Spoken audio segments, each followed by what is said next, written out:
जाने के बाद उसकी सास उसके बच्चों को संभाला करती, लेकिन रवीना को इसकी कोई कदर नहीं थी।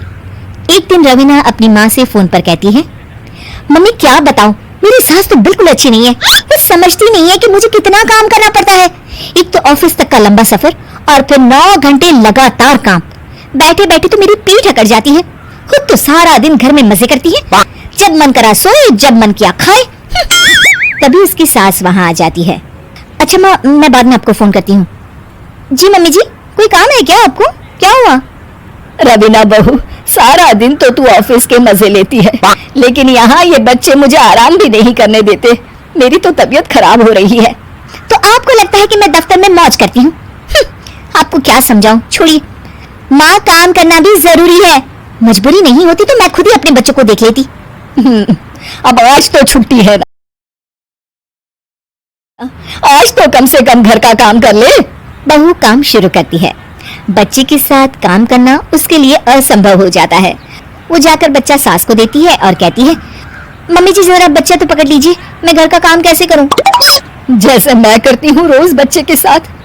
तुझे बताऊं तो तू सोचती है कि कोई बड़ा काम तो है नहीं, बच्चा तो सोता रहता है। अब देख लिया। खैर, बस मैं यही तुझे समझाना चाहती थी। ला, बच्चा मुझे दे और काम कर। बहू मुंह बनाकर वहां से चली जाती है। वो मन में सोचती है, बात तो सही है, बच्चे के साथ घर का काम करना असंभव है। वो किसी तरह काम करती है और अगले दिन ऑफिस के लिए निकल जाती है। ऑफिस में उसकी सहेली उससे कहती है, यार तू तो बड़ी लकी है, तुझे तेरी सास खाना बना कर देती है, बच्चे भी देखती है और तुझे किसी बात की चिंता भी नहीं होने देती।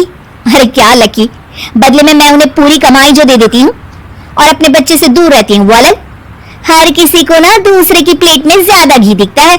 जा अपना काम कर। अरे फिर भी ये तो है, यहाँ हमारे बच्चे को मैं क्रैश में छोड़ती हूँ, हर पल डर लगा रहता है कि क्या कर रहा होगा। खैर चल, मुझे क्या। बहू घर आती है तो देखती है कि उसकी सास उसके बच्चे को बड़े ही प्यार से खिला रही होती है। वो माँ को देखकर खुश हो जाता है। बहू मन में सोचती है कि बात तो सही है, सासू माँ सारा दिन काम करती है, मैं ऑफिस से आकर भी काम नहीं करती हूँ। वो सास के पास जाती है और कहती है, माँ जी थक गई आप? और क्या, सारा दिन चक्कर घीनी की तरह पूरे घर में घूमती रहती हूँ और अब उम्र भी नहीं रही। लेकिन चल तू बता, क्या हुआ, कुछ काम है क्या? बहू कुछ नहीं कहती, मुस्कुराकर वहां से चली जाती है। लेकिन